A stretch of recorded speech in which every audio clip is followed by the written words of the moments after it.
So classification, properties and sources of atmospheric pollutants. Atmospheric pollutants.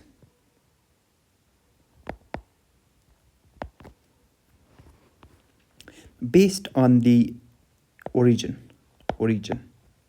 based on the origin, the atmospheric pollutants are divided into primary pollutants and secondary pollutants.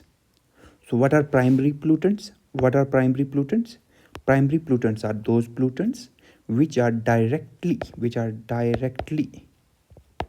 emitted into the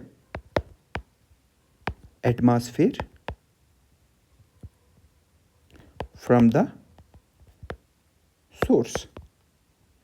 So primary pollutant are the pollutants which are directly emitted to the atmosphere from the source, such as vehicles, industries,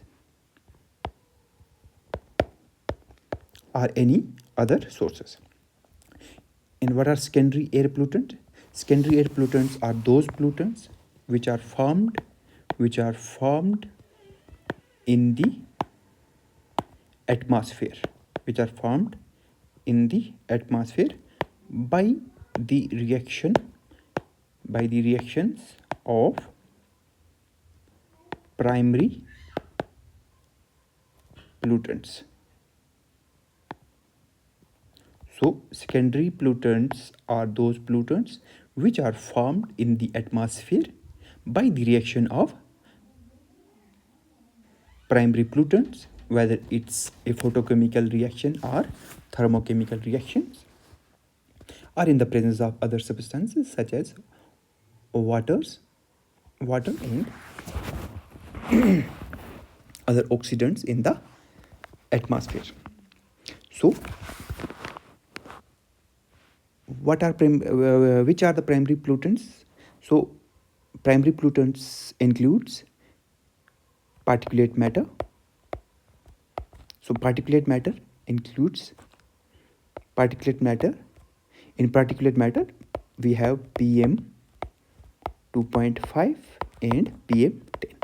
So what does that mean? What is meant by the PM 10 and PM 2.5? PM 10 and PM 2.5 basically the particles suspended in the atmosphere having the aerodynamic diameter of 2.5 micron and 10 micron. So based on the size of the particle, we have divided particulate matter into two different types. One is PM 2.5, one is PM 10. So PM 10 means the particles having the diameter of 10 or less than 10 micron are included in PM 10, and particles of 2.5 micrometer in size or less than 2.5 are included in PM 2.5 classification. So primary pollutants are particulate matter, then we have carbon monoxide, we have sulfur dioxide, we have NO, which is nitric oxide, then we have volatile organic compounds, we have ammonia, we have carbon dioxide, we have chlorofluorocarbons, we have methane, we have even soot, that is black carbon, we have toxic metals and some organic compounds. So all these, right from PM, carbon monoxide, sulfur dioxide, NO, VOCs, ammonia, carbon dioxide, chlorofluorocarbons, methane, toxic metals, some organic compounds, all these are primary pollutants. That means these are directly emitted into the atmosphere from the source. So what is included in the secondary pollutants? Secondary pollutants includes ozone, then we have NO2, nitrogen dioxide, then we have pain, peroxyacetyl nitrate, Then we have nitrate, we have sulfate, we have even sulfuric acid, we have HNO3, which is nitric acid, we have smog. Smog is also the secondary pollutant, and we have secondary organic aerosols. Secondary aerosols, organic aerosols means the aerosols which are formed in the atmosphere.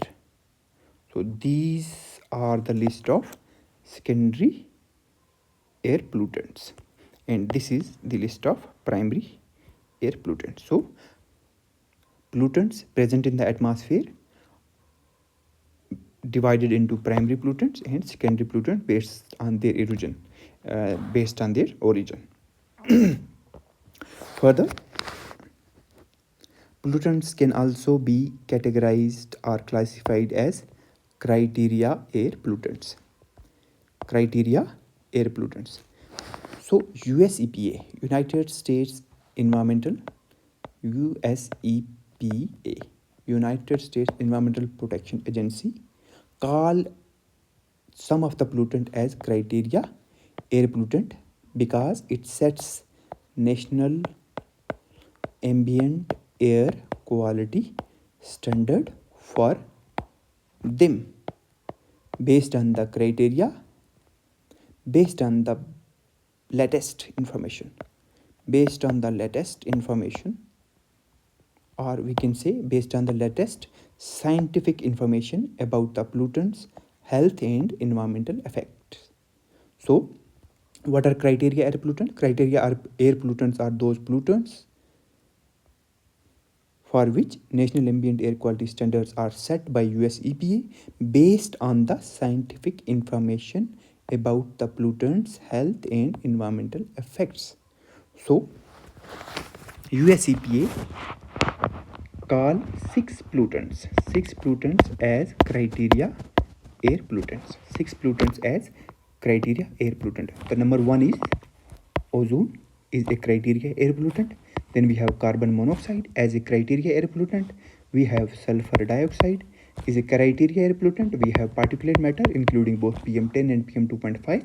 We have nitrogen dioxide is a criteria air pollutant. Then we have the lead. Lead is also a criteria air pollutant. So we have a list of 6 criteria air pollutant. So we basically going to study each of these 6 criteria air pollutants one by one. So starting from the ground level ozone,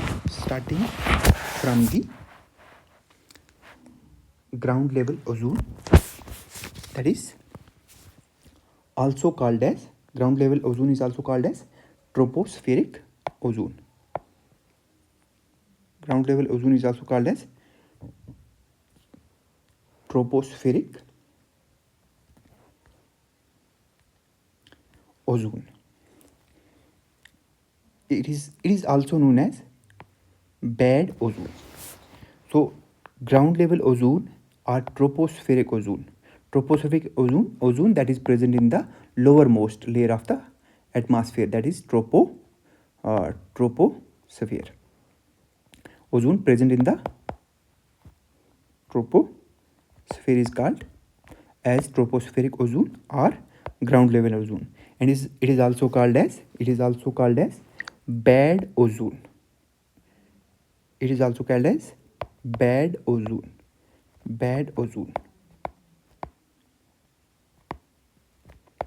Tropospheric ozone or ground level ozone is also called as bad ozone. Because why it is called as bad ozone? Why it is called as bad ozone? Because it can trigger variety of health problems. Why tropospheric ozone is called as bad ozone? Because it can trigger variety of health problems.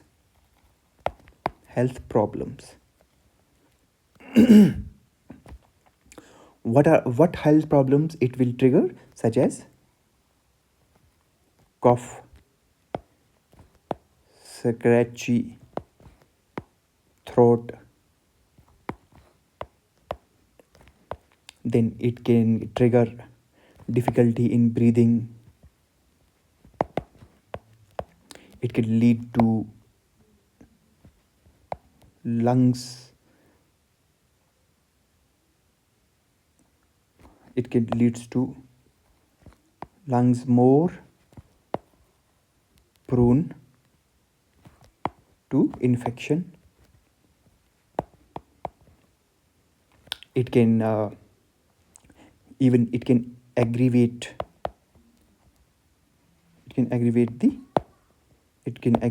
the lung diseases, such as asthma, emphysema, emphysema, then bronchitis. So the ground level ozone is called as bad ozone because it can also aggravates the lung diseases such as asthma, emphysema, and chronic by bronchitis. These disease basically comes under COPD, and it also inflames or damage. Ground level ozone also damage and inflame the airways. So that's why it is called as bad ozone. So you must have heard about the term bad ozone and good ozone. So presently we are studying bad ozone. So bad ozone is ozone present in the troposphere or ground level ozone because it triggers a variety of health complications. And what is bad good ozone? Good ozone is basically stratospheric, stratospheric ozone which is present in the stratosphere. Why this is good ozone? Why stratospheric ozone is good ozone? Because it protects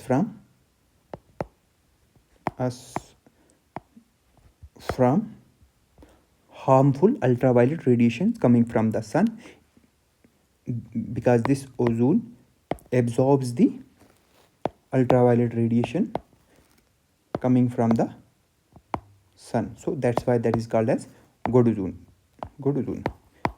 Although we will discuss it in detail in the further coming lecture. So presently we have been discussing the ground level ozone, and we will stick to this topic only. So ground level ozone is also called as bad ozone. It is a greenhouse gas. It is only about 10% of the total ozone. The ground level ozone is only the 10% of total ozone which is present in the troposphere and stratosphere. The ground level ozone is also only 10%. That means the stratosphere has 90% ozone and troposphere has 10% ozone. So it is only about 10% of the total ozone. However, this relatively small amount of tropospheric ozone has great importance because its important role is in the formation of photochemical air pollutants and its oxidizing impact in the air layer. So ozone is a powerful oxidizing agent. Because it readily react with the other chemical compounds to make the many toxic oxides. So as we have already discussed, it is a secondary air pollutant and most abundant photochemical oxidant. So for every pollutant we have, or every government have the air quality standard. So as we discussing the very first pollutant, that is the ground level ozone. So we have the or the Indian government has set the national ambient air quality standards for every pollutant. So for ozone, what does this mean? National ambient air quality standard. National ambient air quality standard, NAQS is basically the prescribed standard set by the Central Pollution Control Board. These are the standards set by the Central Pollution Control Board for different pollutants. So for ozone we have, for ozone the national ambient air quality standards are 100 micrograms per cubic meter for 8 hours and 180 micrograms per cubic meter for 1 hour. So that means that the national ambient air quality standards set for the ozone for 8 hours duration is 100 microgram per cubic meter, and for 1 hour, it is about 180 micrograms per cubic meter. What does that mean? So this means that for the period of 8 hours, if the concentration of ozone increases above 100 for the period of 8 hours,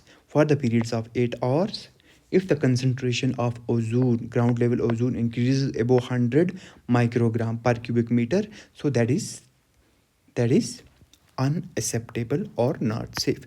So we have to limit the concentration of 8 hours average concentration of ozone below the 100 microgram per cubic meter. However, WHO has different standards that are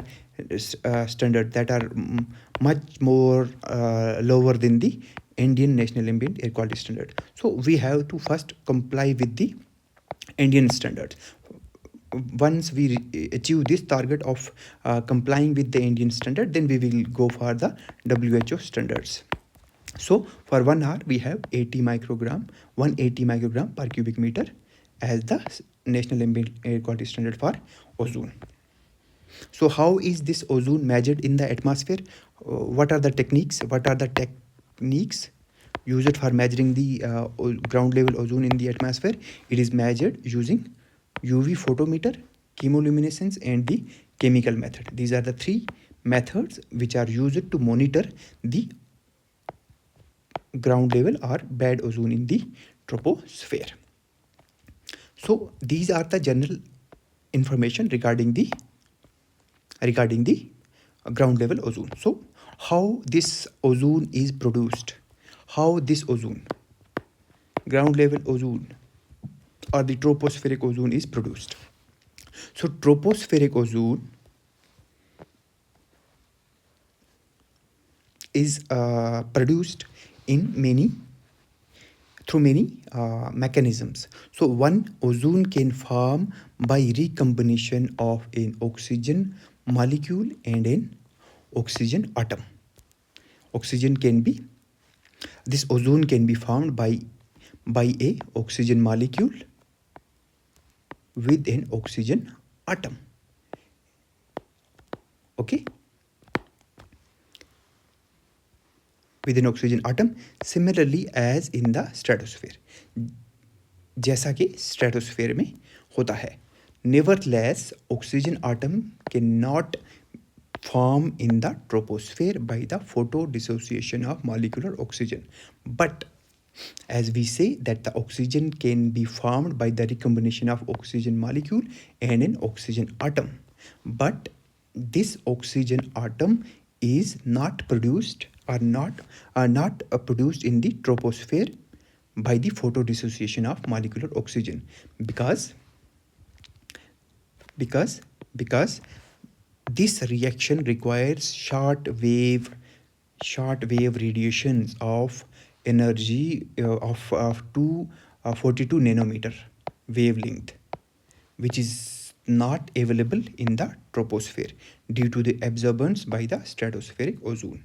So in simple words, ozone can be formed by the combination of oxygen molecule and an oxygen atom in the presence of 242 nanometer radiations.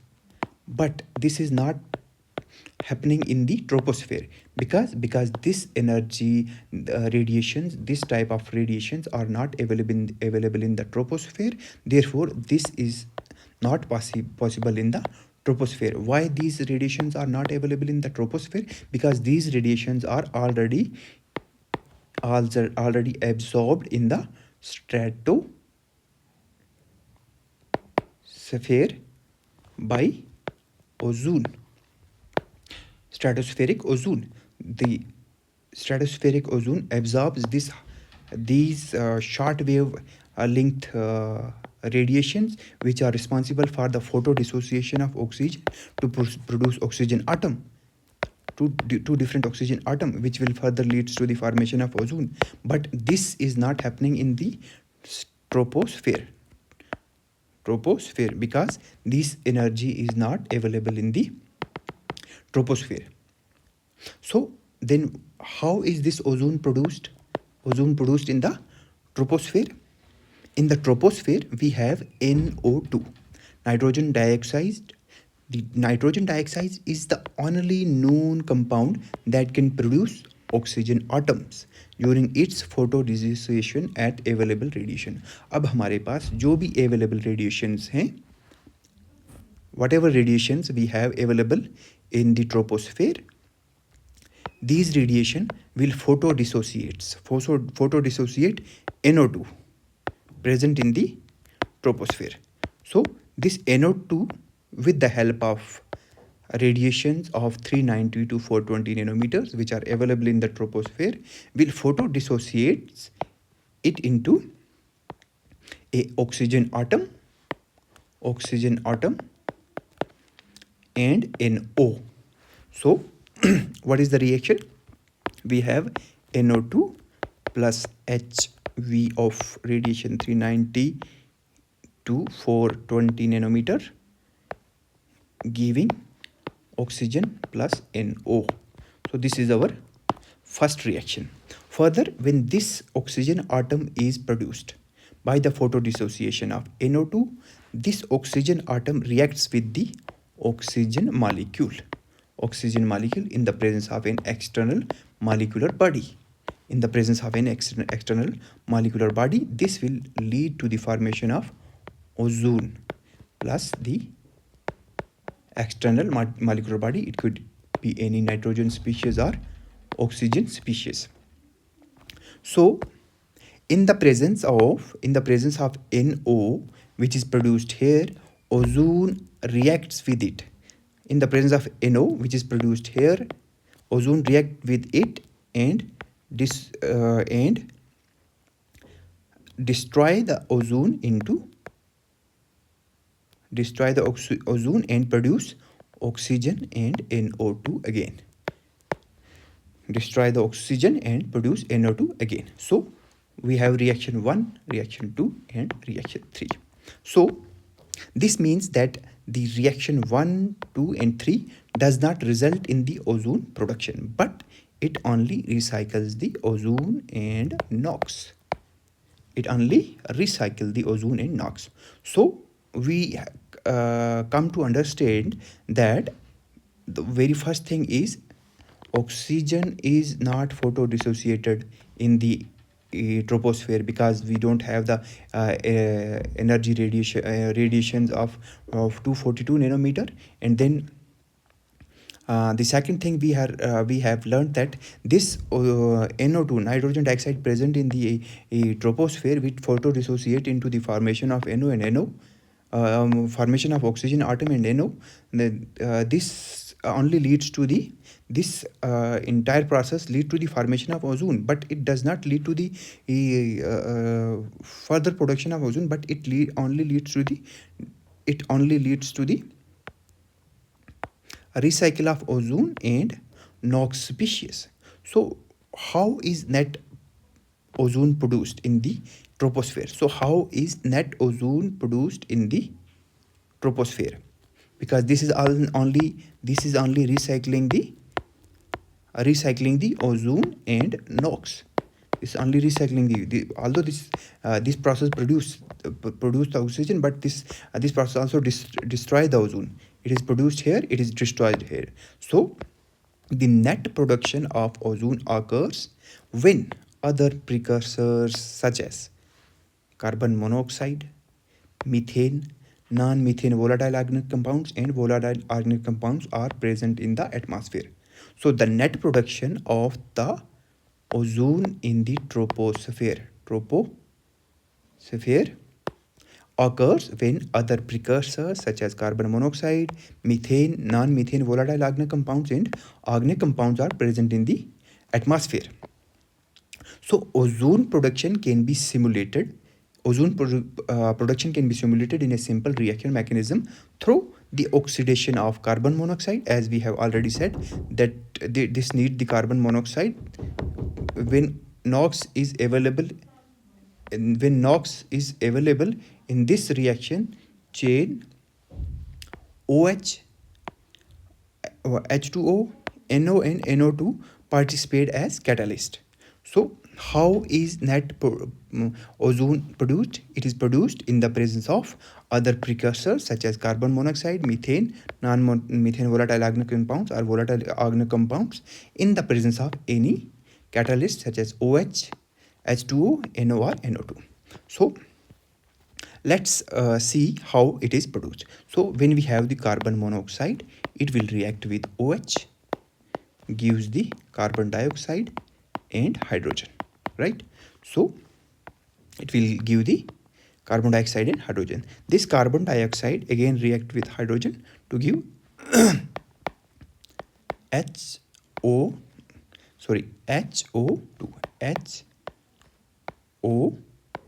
radical, which is peroxy radical plus a molecular body. This HO2 peroxy radical when react with the NO, as we have said that when NO is available. So when HO peroxy radical react with NO, it will give the formation of OH and NO2 as it is described in this reaction. HO2 peroxy radical plus NO gives OH and NO2. So NO2 produced here will be photo dissociated in the presence of the radiations of 390 to 420 nanometer, will give us the oxygen plus NO. So this oxygen and NO will give the oxygen atom and NO, nitric oxide.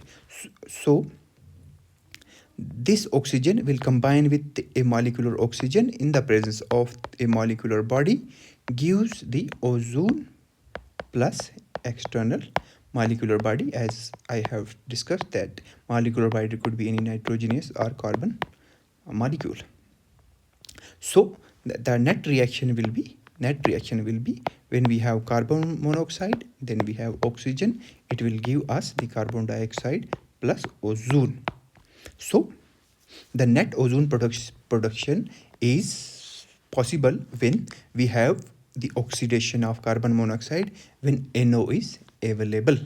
In this reaction, OH will or H2O or NO or NO2 participate as catalyst. So similar reaction chain occur with the oxidation of methane. Here we have had the oxidation of carbon monoxide. Now similar reaction chain occurs with the oxidation of methane on NO rich in nitrous oxide rich environment when ozone and formaldehyde are formed rapidly. So this will also lead to the formation of and production of ozone in the atmosphere. So this is all about how the ozone is formed in or produced in the troposphere, and this is the first criteria air pollutant which we have discussed. All we have discussed we have discussed the properties of ozone. We have discussed the formation of ozone and production of ozone. For formation and production is the same thing. So we have production and formation of ozone, and then we have properties of ozone discussed. So that's it for the ozone. In the next lecture we will start we will try to take another criteria air pollutant. It could be carbon monoxide. So we have done with ozone, the ozone which is present in the troposphere, that is also called as ground level ozone or the bad ozone.